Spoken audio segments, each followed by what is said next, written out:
Thank you all for coming. This is a real honor for the gallery and for me personally to be able to host this event and this show of Surel Mitchell's artwork. The chance to do this, the collaboration with Surel's Place and the gallery has been a really good one for us. We've assembled a really great panel to talk about our work today. So we'll let them take it away, and we encourage kind of a give and take discussion. If you have any questions, just let us know. I've had the opportunity throughout the month to hear a lot of nice stories about Surel that people have been sharing with me. So if you have a Surel story you'd like to share, now's a great time for that as well. We're going to have Karen, we'll go in this order. And at the end, we'll probably have a little bit of a panel discussion. So, all right, take it away. Thank you. We're each going to talk a little bit about our relationship with Surel, and then and about our perspective on her work from our respective positions. I met Surel when I was 16 years old. Oh, sorry. Thank you, Dana. Thank you, co-moderator Dana. My name is Karen. My name is Karen Bubb, and I am the cultural planner at the city of Boise and started the public art program with the city. I am a native of Boise, but left for about 15 years and came back. So when I was 16, I went to Bishop Kelly High School, and on a school tour, Mrs. Wilson, Jane Wilson, took our class to Surel's studio. She was then in the Belgravia building with Maureen Boyle and Edith Hope, and we went back to see Surel's space. And first of all, it was magical to me that a woman artist had three of them had their own space that they could go and make things, that was a thing. It was revelation. And then Surel was delightfully irreverent. She had paintings up, work made out of linen, lint from the dryer. So her use of materials was really exciting to me. But she also was, for a group of Catholic kids, she was quite inappropriate. She talked about how she could make so much more money if she was naked and wore a bra that said tips on it, and that people would give her tips. So she really made an impact on me. And so I left, and I went to the thrift store, and I bought a bra. And I made this for her. And I put it on, and I went back to her studio, and I flashed her, and then took it off and gave it to her.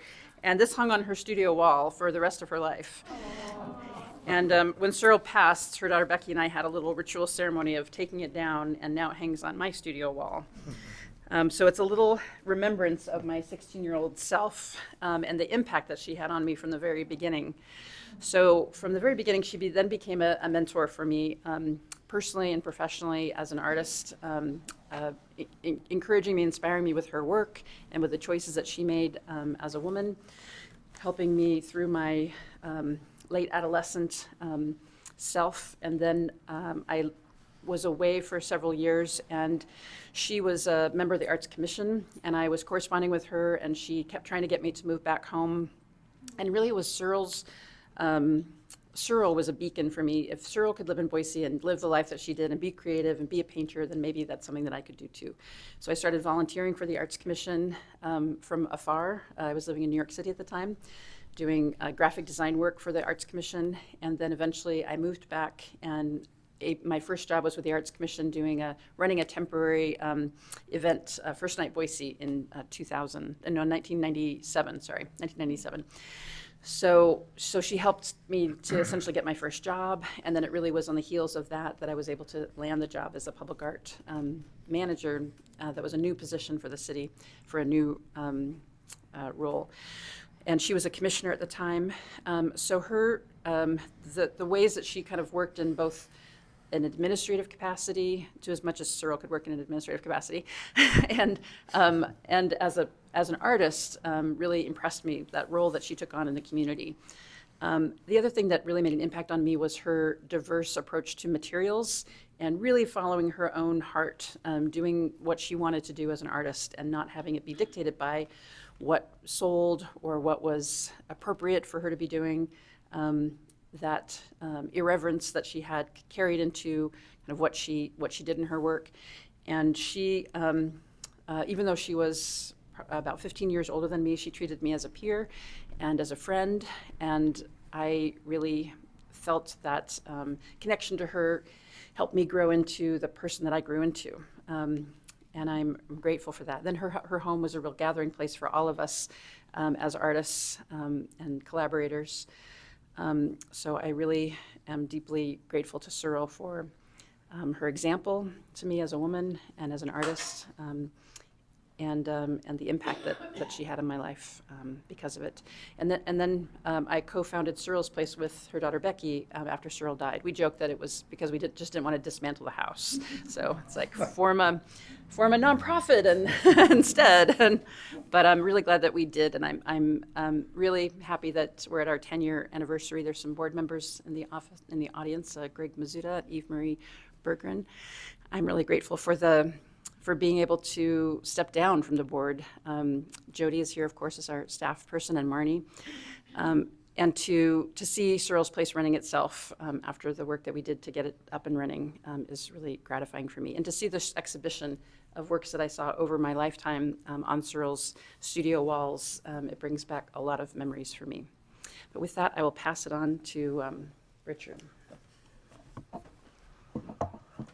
Well, my name is Richard Young. I'm a retired professor from Boise State University. I first met, and an artist, so when I first met Cheryl, I keep saying Cheryl, don't ask me, I do know why, but Surel in about the mid-1980s or so, when I was coming out of graduate school and also hanging around a gallery that used to exist in Boise called the Art Attack Gallery, which was a wonderful gallery where artists used to congregate and hang out. And they were very supportive of all the young artists, contemporary artists trying to do some really interesting and contemporary work. And Surel was part of that. And I met Surel through Dave Earhart, who was the gallery director at the time, and Jose Rodriguez, and developed a really wonderful relationship. And I could tell it was going to grow from there. And as I moved on, I became the curator of education at the Boise Art Museum, and also developed a strong relationship with Surel there. I worked with an amazing group of women, including Roz Cusack here, as well as Surel Mitchell, and I started to understand Surel's real capacity for communicating art and her spirit that she brought to inspiring younger artists as well as children, and just had a magical way of talking about art, and as Karen said, inspiring and becoming a mentor to a lot of different artists.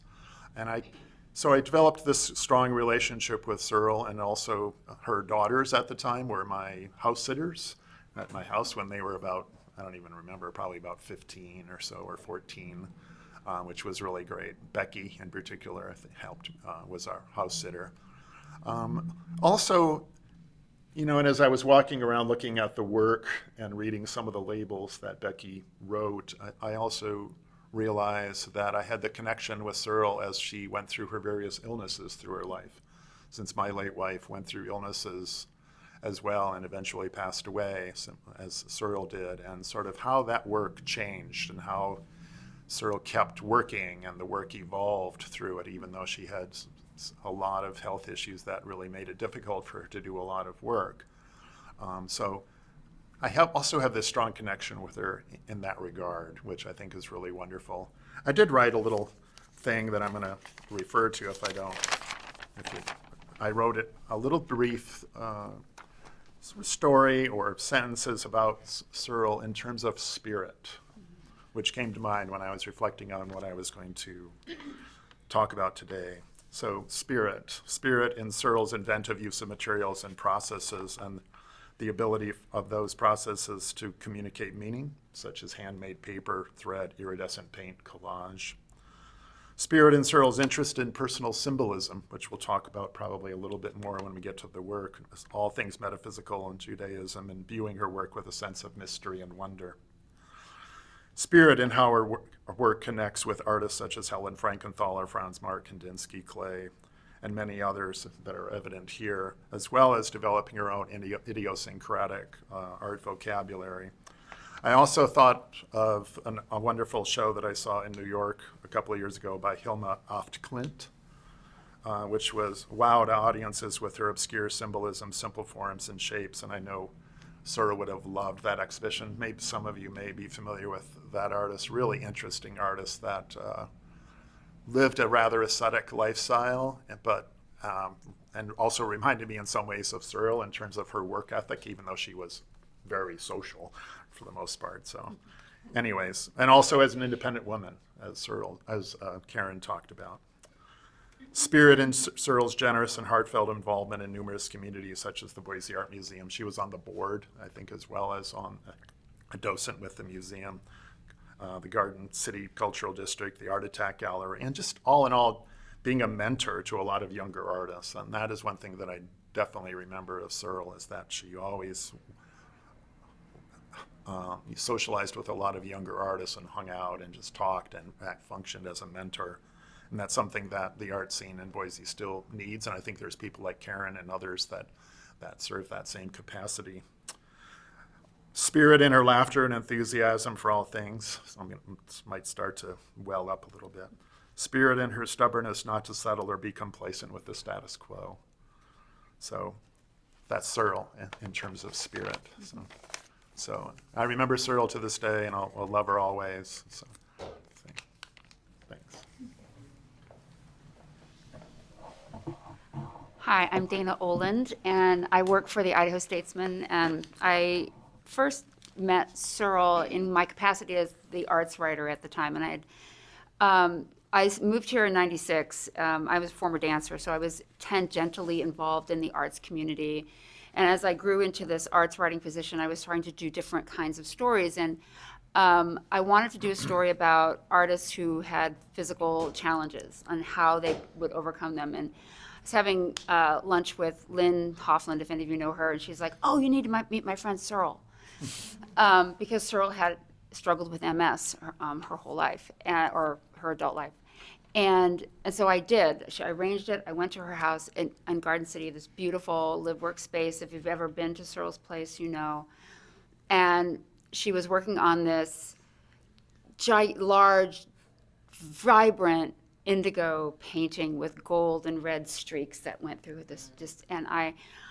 It was like an instant love affair, not just with her, but with the painting. And I wrote this story about, so I was able to getting to know her and her struggles with the MS. And Richard talked about her evolving use of materials. And some of that came out of the fact that physically, she was changing through that struggle with MS. There was a time in her life where she literally could not hold a paintbrush. And so she switched her focus to working with copper wire, what are those called? Those little, anyway, I'll think of the words. And then so she started making paper, and she started working with different materials because she could.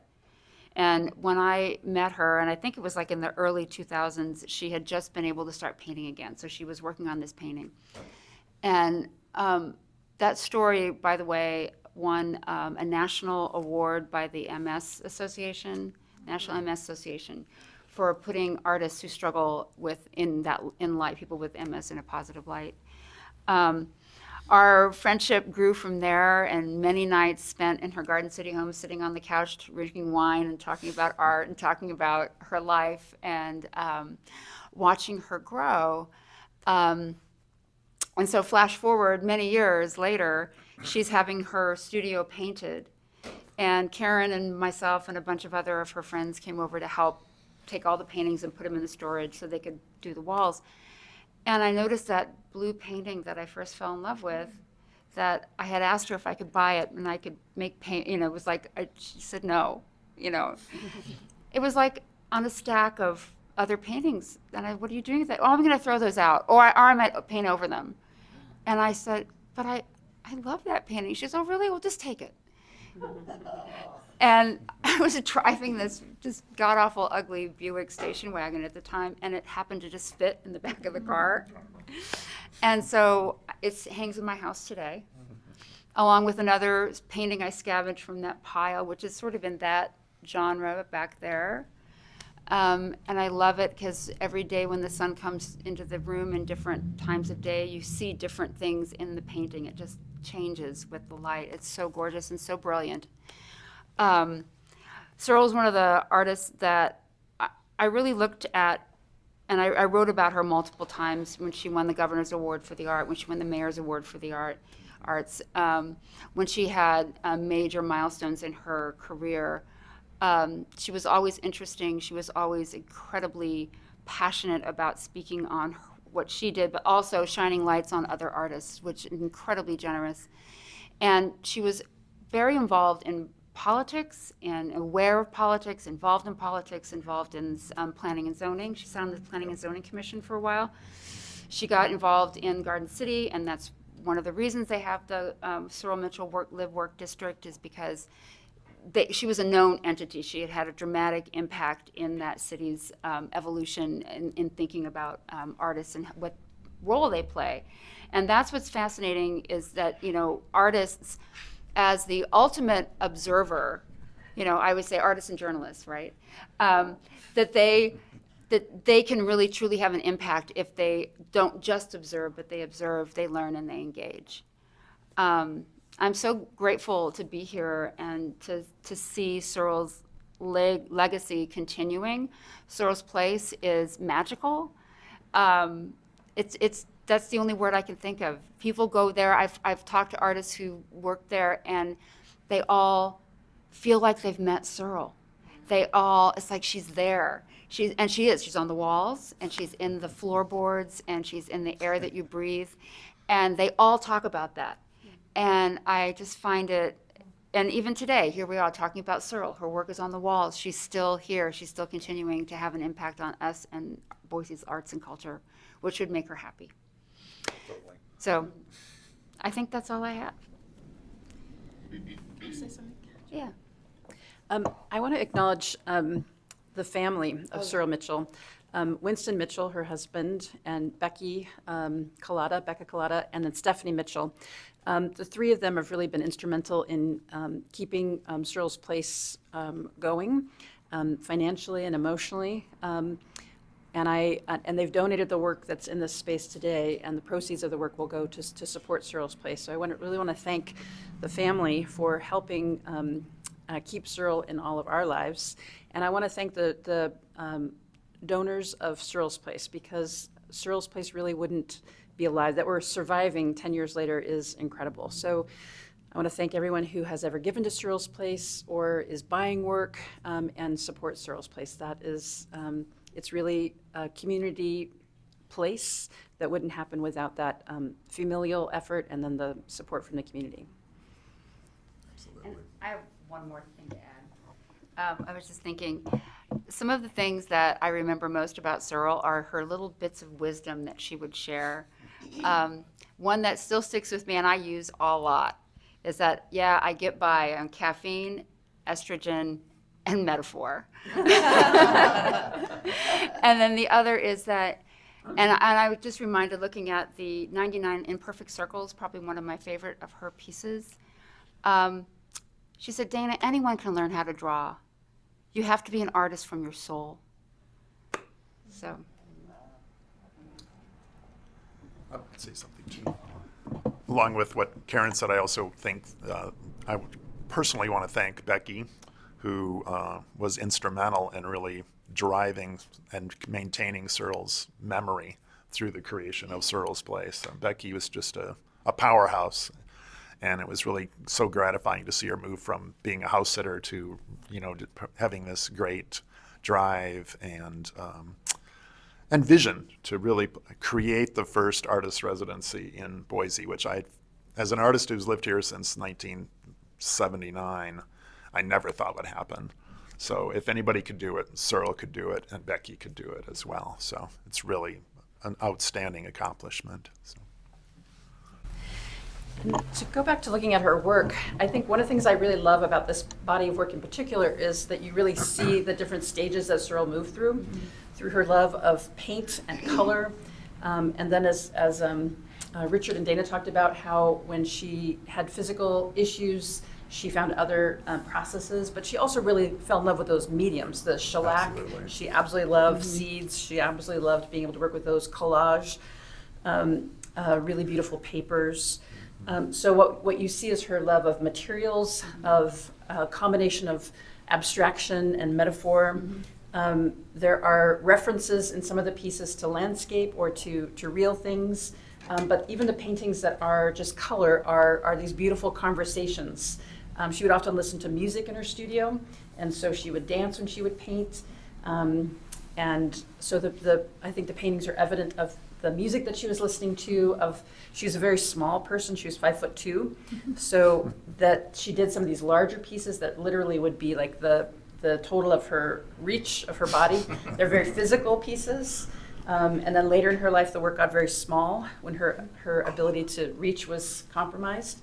So I think that connection between her biography and the materials and the scale of her work is also an interesting point.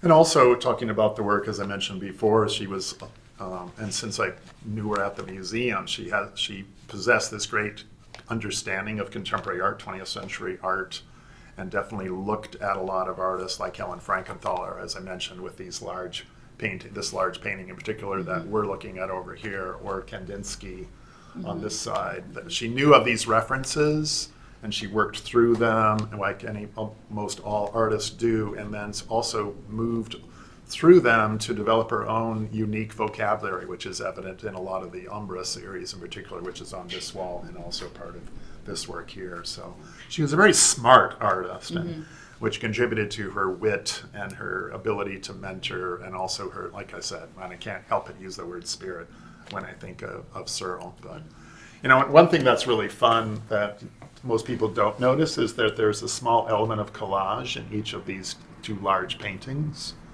And if you look closely, you'll find it. I was here for the entire opening, and I've been here since, but I only recently discovered the collage element that's in that painting. So, the part of that's that wit and that sort of smart way of sort of inserting what Karen sort of talked about as abstraction and representation and metaphor at the same time. She was definitely communicating and using that language of abstraction. And she did that in such a wonderful way, and an informed way, too, which I really liked.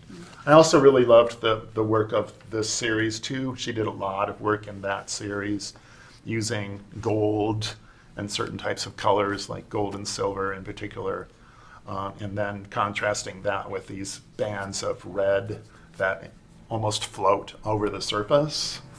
They sort of rise from that surface or come towards the viewer, which was a very conscious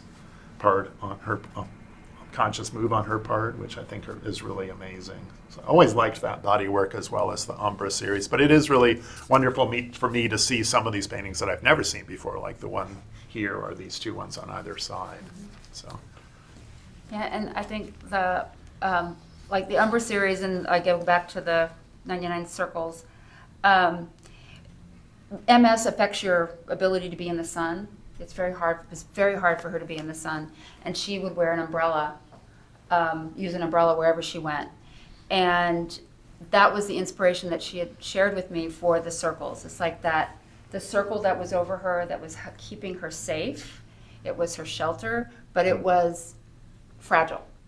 And so she started working on this, and the first one she did was a mushroom that she did for a restaurant at Tamarack. But when you looked at it, they said it was a mushroom, but it was an umbrella. So they bought it it was called, I don't know if it was called the something mushroom in some language. But that evidence of how she evolved using different materials and the different ideas and the narratives. And I remember she had that box, a little box of circles that she put together too. And those sort of installation type pieces were really a form of her wit and intelligence. And I think I remember that when she came here as an artist, she was an outsider artist. She had Self-taught. Self-taught. Yep. She had not no training. Right. It was later when she went back to BSU and got a degree. And did she get a master's? I don't think Nope. so. I I think don't she think just so. got her BA. Undergraduate. But she was really one of the most creative and prolific artists around. So, yeah. And I love the duct tape series. She has a series, you see it over at Surel's place, there's one Duct tape. painting where she used duct tape as the collage element. Yeah. So, Yeah, and Becky writes in her notes about that, is that it was about trying to keep herself together. yeah, trying to hold it together. Nothing stronger than duct tape, right? Works. Yeah. And then Becky also noted in her notes that these circles are stand-ins for individuals. And so in some ways this represents a community of people, or this are different individuals in different positions and relationships. So again, that is not just an abstract object, but it has some kind of relationship to humanity, to people. It's interesting to me. In particular, the actual title of it is Imperfect Circles, which That's I right. love that. So, they don't quite meet up, which also can Right. be drawn, as a metaphor for other people, and just incompleteness, constantly reforming. The title's also 999 Imperfect Circles, which in itself is imperfect because there are It's- actually oh, 990 of them. I forgot that part. Well, she did not get a degree in math. Are there questions from the audience, Yeah. or are there stories that people Carol. would like to share? Yeah. Carol? Little story. The first time I ever went to Surel's house, she was working on the 999 Imperfect Circles, and we were visiting, and it was funny because I'm not Italian, but I use my hands and I move around when I talk, and twice she said, "Carol, you're standing on my art." She had giant strips of these circles all over the floor. They were just everywhere, and I was like, oh, so I finally had to just sit down. We sat on the couch instead, so I didn't want to ruin the art. And then another time, after she passed and Surel's Place was created, my friends Dick and Judy Steele had a birthday party for me at her house. And that was just, I still did feel her there. The other times that I've been there, like you were talking about, you still feel her presence.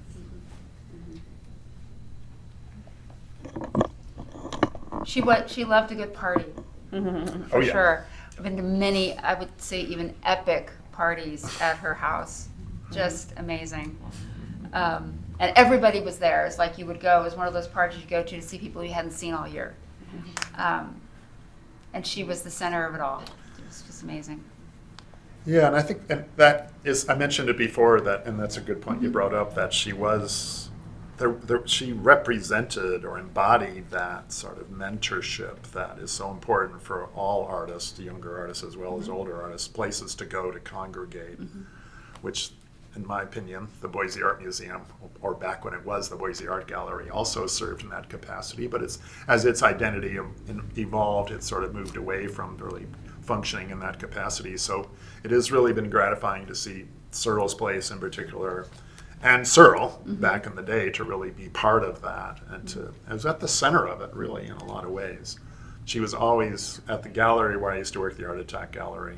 She was always there and was always sort of the center of attention, basically. So, and her voice, even though she was small in stature, she spoke her mind, and she could project that voice. So, and her laugh also. So. Yeah, and I think that was one of the things Becky had talked about when she decided to start Surel's Place, is that when Surel was there working, the door was always open.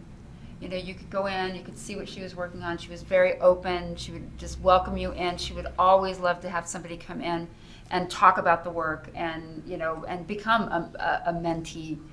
And so that work continues with her, with Surel's Place now. Yeah.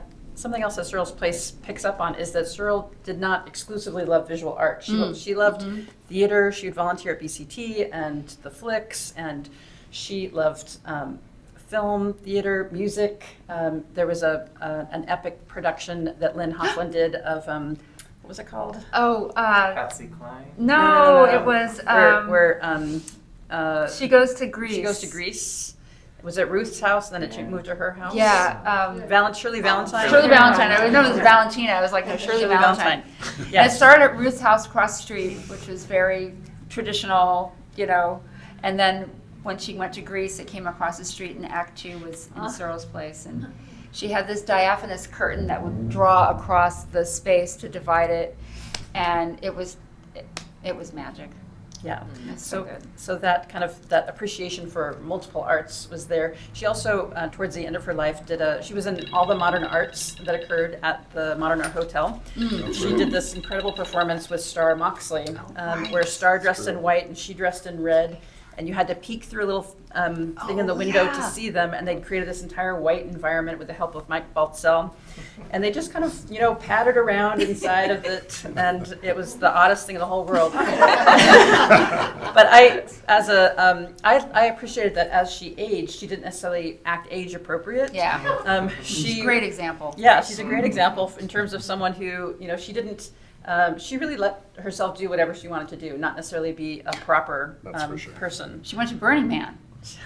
So she couldn't be in the sun. She didn't like heat, but she went to Burning Man. Took her umbrella. And somebody Joe had this giant bus, like a rock and roll tour bus, and so she could be inside the bus during the day when it was, and they had air conditioning, had a generator, and then she would get on a scooter and go around and see all those things that were going on, and you know, get high and stuff. She had all these photos of, you know, debauchery and all the stuff that goes on at Burning Man.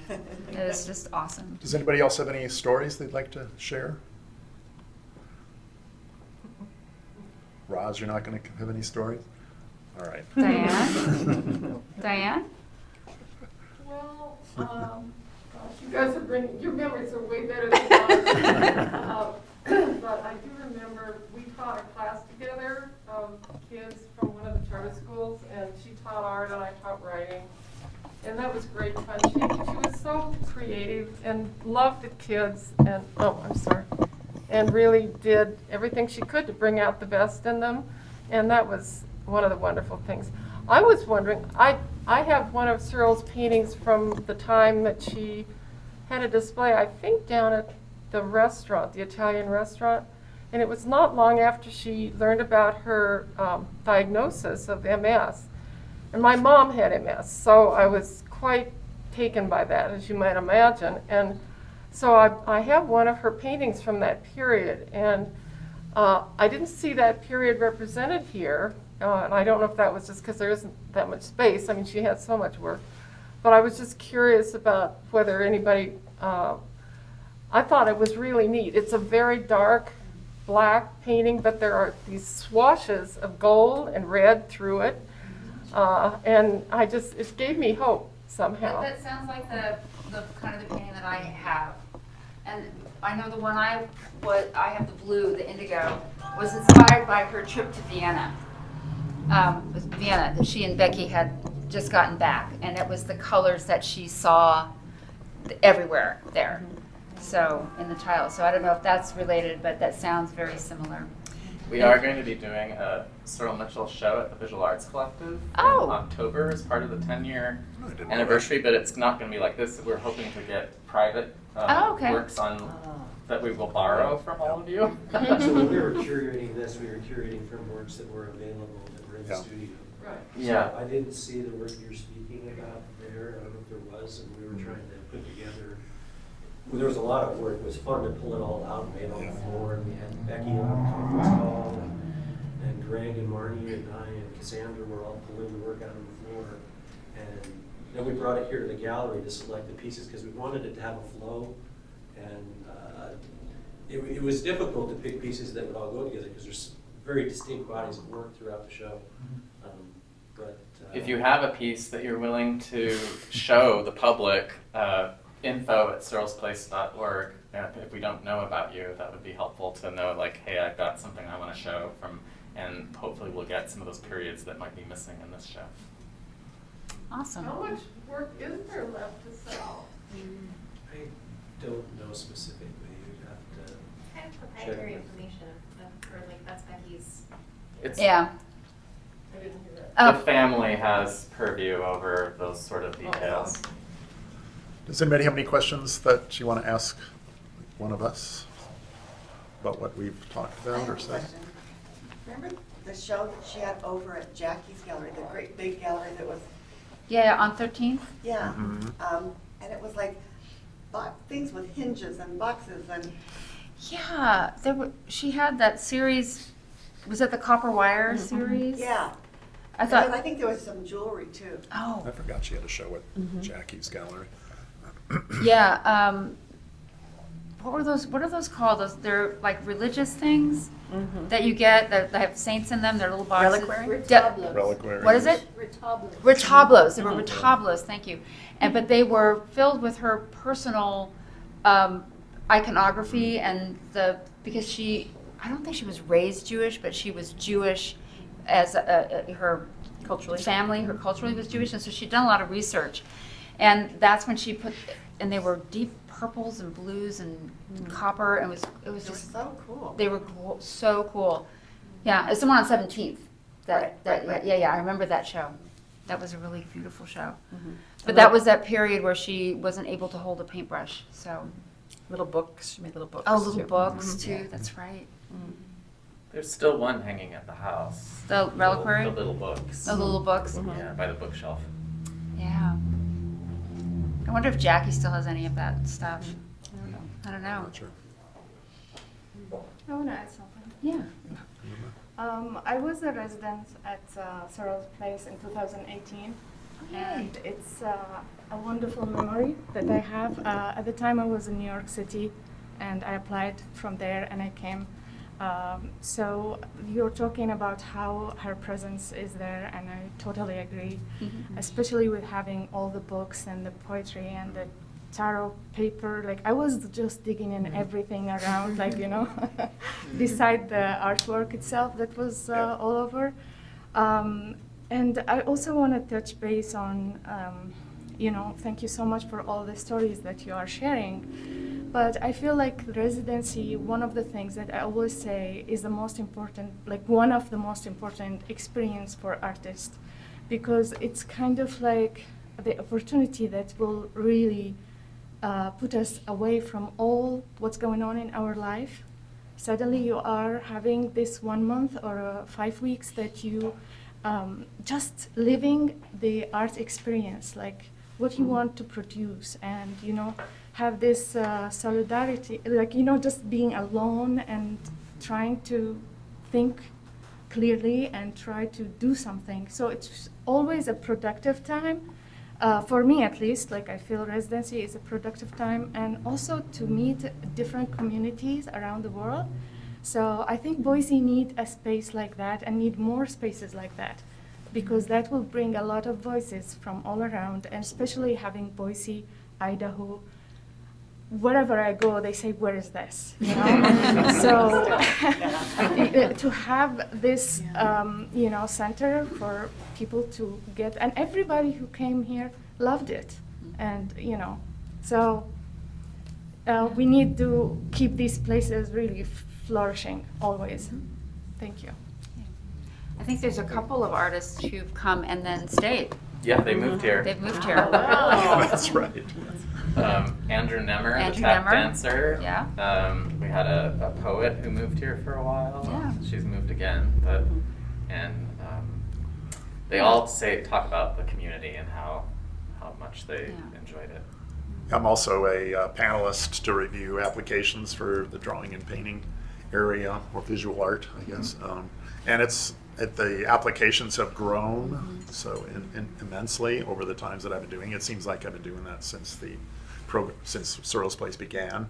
So I've really seen that growth in popularity, and sort of people are seeing Boise from all over the world, basically, whether it's on the website and looking at testimonies of artists and testimonials from artists. But it's really been a wonderful opportunity for me to be part of Surel's Place, as well as see those artists that are applying, and some really fantastic artists, including Luma Jassim right there, who just spoke. So. I also want to thank Randy and Capital yeah. Contemporary Gallery for hosting Absolutely. this exhibition. The gallery has a stable of artists that they typically exhibit, and so doing a show like this is an unusual thing for the gallery. And I really want to thank you for hosting us today and hosting the exhibition. My pleasure.